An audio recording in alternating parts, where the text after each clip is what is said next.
Hello everyone. No, my voice is not fresh and I am not in a good mood because I already recorded this once and OBS screwed up the audio. I just had video and no audio, so I gotta do it again. Oh my god. Alright. So anyway, the question is, are Republicans any better at economics than Democrats? And the answer is no, they're not. As evidenced by this Breitbart article from John Carney called Breitbart Business Digest, Tariffs Are Not Taxes on American Consumers. Yes, he's going to try to convince you that if Trump puts a whole bunch of tariffs on things, you won't be the ones paying it. It's dumb. It's idiotic. Yeah, we all know that. Oh. And I just hope I can remember all the points I had to say, because this is so dumb. So he does acknowledge tariffs are taxes, government-imposed taxes. So that means we pay it, right? Because the taxes are baked into the price of the good. And how could it possibly be any other way? Let's see what he says. The notion that consumers ultimately foot the bill for these tariffs hinges on the flawed belief that businesses can seemingly pass on increased costs. This assumes, improbably, that businesses are charging less than what consumers are willing and able to pay. So this is a fallacy. We've seen this over and over again. They act like there's this one solid objective maximum that people are willing to pay, and that businesses are going to butt right up against that all the time, and that there's nowhere to go if they want to raise prices above it. Of course, that's not how it works. It's supply and demand. Because he says if that were the case, businesses will be leaving potential profits unclaimed, a scenario at odds with market reality, so they'd already be charging that much. So, in practice, businesses typically charge the maximum price the market can bear, balancing consumer demand, supply, and competition. Okay, he doesn't understand supply and demand. Alright, let me grab my tablet pen, and we'll go over this one more time. So, okay, let's do our supply-demand graph. One axis, the other axis, that's price, that's quantity, upward sloping supply curve, and downward sloping demand curve. And we have our equilibrium price and quantity. Okay, so what happens with tariffs or any tax increase or any increase in costs whatsoever? Well, that means that it's more expensive to produce a single good. So overall, suppliers aren't going to be able to produce as much of a good at a particular price level. And that moves the supply curve to the left. And so now the equilibrium price has gone up and equilibrium quantity has gone down. Pretty much the worst case scenario. That happens with tariffs or any other tax increase. And this is what you learn in any Econ 101 class. And so he says imposing a tariff on imports doesn't suddenly grant businesses more latitude to hike prices. But we just saw it. We just saw how it works. How it affects supply and demand. Because there's less quantity produced. That means there are still some people willing to buy at the higher price. And yes, we've cut out all of those people. That's what it is. We're selling fewer things at a higher price to fewer people. That's how it works. We've priced people out of the market, but we still have those people on the top of the demand curve who are always willing to pay that higher price. Why don't they get this? This is simple. Consider this analogy. If Kamala Harris were to succeed in raising the corporate income tax rate, would businesses then be able to charge more to offset reduced after-tax profits? Yes, they would. They absolutely would. God, I don't get it. Same thing. Same exact thing I just showed you. Hardly anyone seriously argues that corporate income taxes can be passed on to consumers. What are you talking about? Everyone says this. Everyone acknowledges this. What's the matter with you? The same logic applies to tariffs. They squeeze margins and diminish after-tax returns, but do not elevate costs for consumers. Yes, they do. I've got videos going over this. Check out the old videos, people. I've got how to argue for tariffs, for one. That's a big one. But I've also got one where I cover corporate income taxes and how if you have a corporate income tax, it either has to come from the consumer in higher prices, it has to come from the workers in lower wages, it has to come from future value of everything because you're taking money away from reinvestment in the company. And so that's future jobs that are going to be hired, future pay raises, things like that. And you're taking that future for everyone. Or you're taking it away from people who have invested in it. All those seniors with their pensions and index funds and everything that have it in there. You're taking it away from them. Yes, people pay for it. Ridiculous. Claiming otherwise smacks of trickle-down economics. Oh my God. So stupid. There is no trickle-down economics, people. It does not exist. It suggests that low corporate taxes or tariffs benefit consumers through lower prices because businesses must pass on these savings. Yes, that's exactly what happens. While appealing, this outcome doesn't align with observed corporate behavior. Oh my God, yes it does. All right. Back to the graph. Lowering the corporate tax rate or any business tax or the regulatory burden or whatever means that producers can now produce a greater quantity of goods at each price level. So the supply curve now gets pushed out to the right. So now look, equilibrium price has gone down while quantity has gone up. There are now more of each good available at a lower price. Again, this is first year econ stuff. How can he possibly not know this? I mean, is he just that ignorant? Or lying? Or both? And this sounds like that Paul Krugman nonsense back when he claimed that no one had ever observed an upward sloping supply curve, remember? And then I came up with several examples off the top of my head. This is idiotic. Anyway, let's get back to it. All right. So, facing higher import taxes, U.S. businesses are likely to seek domestic sources to avoid tariffs, mitigating some or all of the margin pressure. Critics argue that domestically produced goods must be more expensive than imports. Why else would U.S. merchants opt for foreign goods? All right, let's talk about this. Let's say we've got an economy where we're producing cars and planes. And let's say an airplane is 100 times the price of a car. I don't know if that's realistic or not. I'm just pulling that number. So that means we have to put 100 times the resources into making a plane as we do a car, or we have a choice. We can make 100 cars or we can make one plane. Now let's say there's another country where that rate is 200. They're not as good as making planes as they are cars. So for them, they can make 200 cars or they can make one plane. Now let's say it's the case that both of them are cheaper for us. We could buy domestic cars cheaper. We can make them when we can buy them cheaper, and we can make and buy domestic airplanes cheaper than they can.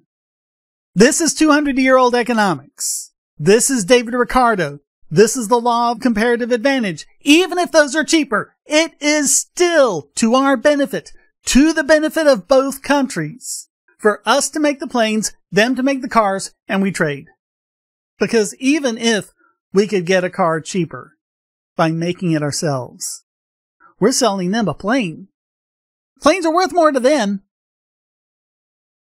So that trade is going to come out in our favor. And the exchange rate is what's going to make all of that balance out. So yes, we will end up getting cars for cheaper and planes for cheaper if we trade, and so will they. It's win-win. And if you don't understand that, your economics is 200 years out of date.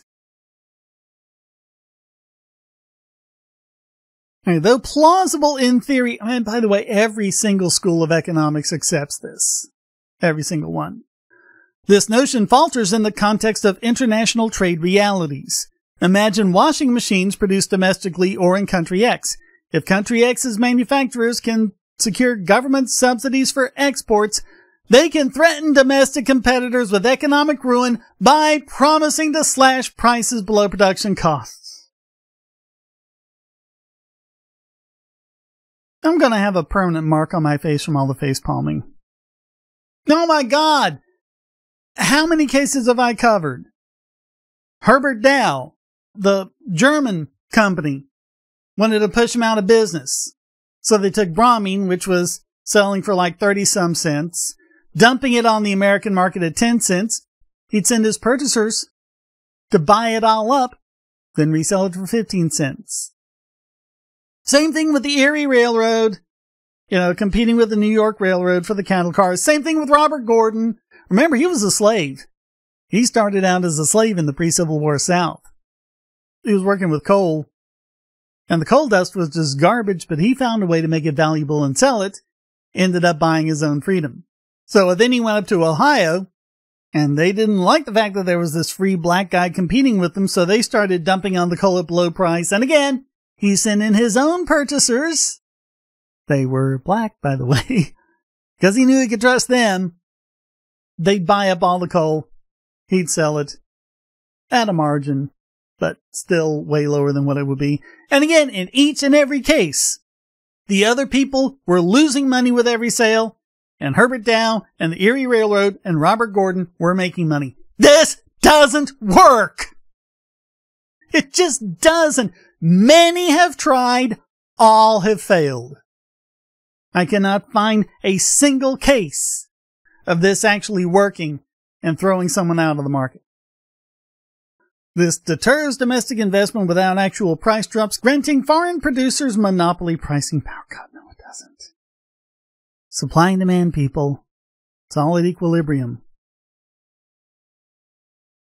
Foreign producers won't cede market share easily due to a tariff. Economic theory indicates that when a large economy like the U.S. imposes tariff, exporters often reduce their prices to remain competitive. This is especially true given that Americans are often the primary or even the only buyers for the excess production of trade surplus nations. Oh my God. There, I'm face palming again. I've done so much face palming. So much face palming. There's no such thing as a trade surplus or a trade deficit. Got a video on that too. Because going back to the cars and planes thing, it's the exchange rate that keeps all of that at equilibrium. So why would it ever be the case that we would be buying more from them than they're getting from us? That doesn't make any sense. If you think about it, that makes no sense whatsoever. And it makes no sense because you're missing out on something. Net foreign investment. When economists are being economists and publishing papers and everything, when they're not being, Paul Krugman publishing in the New York Times or whatever, they don't use the term trade deficit. They say net foreign investment because that's what it is. Because ordinarily the goods you're being traded are going to be balanced out by the exchange rate. But you're also investing in each other's companies. And if more of them, if they invest more dollars in our economy than we invest in theirs, which is going to be the case if ours is a stronger economy, then what does that mean? There's a lot of that money that they're not using to buy our goods. And so that kind of shows up as this fictitious trade deficit, but it's actually investment. It's investment, and it grows our economy and it creates jobs. It's a good thing. Consequently, as Trump frequently noted about China, it's fair to say exporters end up paying the tariffs. No, they don't. I just explained why they don't. Domestic importers must pay the tariff up front, but they benefit from lower prices on the goods themselves. He is completely ignoring supply and demand. I don't even know how his thinking is. He just thinks price is like an absolute thing and not an equilibrium between two curves. Supply and demand are curves. I just showed that to you. Always remember that. They're curves. And if you forget that, then you're going to end up being an idiot like this guy. So always remember that. Historically, tariffs during Trump's presidency did not lead to higher consumer prices or spark inflation. Okay, first of all, the inflation thing is a non sequitur. Forget about it. Inflation has nothing to do with this. I have no idea why he's bringing inflation into this. Inflation has nothing to do with this. We did not have higher consumer prices despite tariffs, not because of them. We had higher consumer prices because we had a stronger economy that was growing faster. Inflation remained low throughout his administration, and tariff goods did not experience price hikes. Again, despite, not because of. Looking further back, the infamous Smoot-Hawley tariffs, some of the highest in U.S. history, preceded the Great Depression. What? No, they didn't. No, they didn't. They weren't the cause of the Great Depression.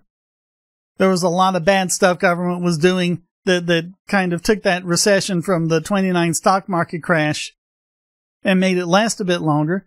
But then Smoot-Hawley came in. Yeah, I've got a video on this. Yeah, it did not precede the Great Depression. It was already going on, and these made it far, far, far worse and extended it for far longer. I mean, it would have recovered by that time anyway if government hadn't done anything at all. And then they came in with Smoot-Hawley and just made it worse. Instead of causing inflation, again, inflation is a complete red herring. You might as well say tariffs don't cause hurricanes. That's how irrelevant it is. The Depression was marked by severe deflation.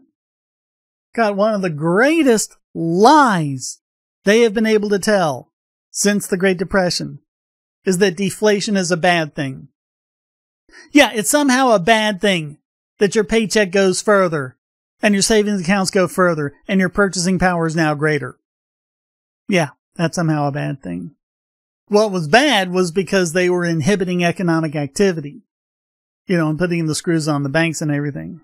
That's what was doing it. The deflation was trying to correct for that.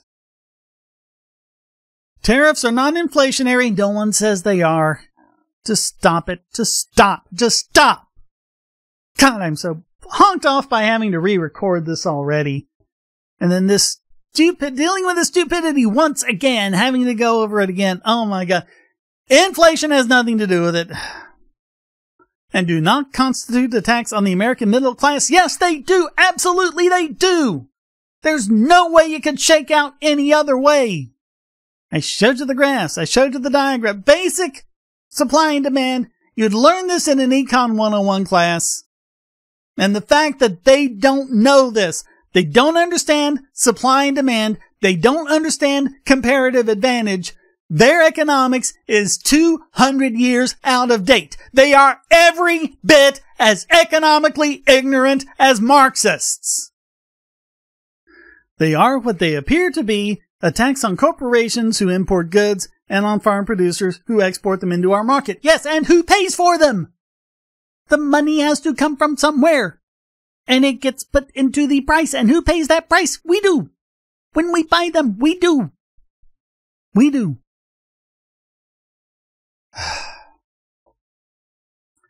Absolute idiocy, but we're going to see more of this because it's an election year. And I got videos about all the crap in election years going way back to 2008. The only reason I don't have them in 2004 is because YouTube wasn't around then. But I was pointing this out in other forums online since the 90s for decades. I've been pointing it out. This always goes the same way. This election is no different. We are experiencing the exact same thing. Economic ignorance from both sides. Our taxes are great, their taxes are bad. Our big government programs are great, their big government programs are bad. And vote for us because the other person's going to destroy the country. That's how it always goes. And we need to learn the lesson, and soon. And that's why it's so important to share these videos and get them out, to get through all the shadow banning. I have been so incredibly shadow banned these last couple of weeks. It's just like instantly that curve starts to go up, and then within an hour levels out because they stop showing these videos. With the exceptions of the times that people like you share them. And if you share them, that not only means you're getting the boosts of the people who watch them, and you might say, well, that's only a few people, but doing that also gives it a boost in the algorithm. The algorithm is saying, oh, there is interest for that. And it kind of gets in, and it kind of undoes some of that shadow banning. And if enough of you can share it, enough people can hear this. Republicans are every bit as economically ignorant, or liars, or both. Every bit as much as Democrats. No difference. Always remember that.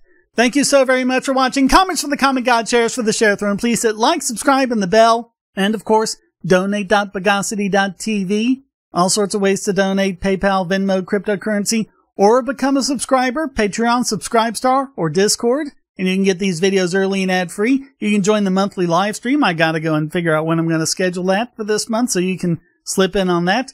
There's monthly AMAs. You can ask the questions whenever you want. Just go to the appropriate forum, wherever you're donating, and ask the question. I'll do them all at once at the start of the next month.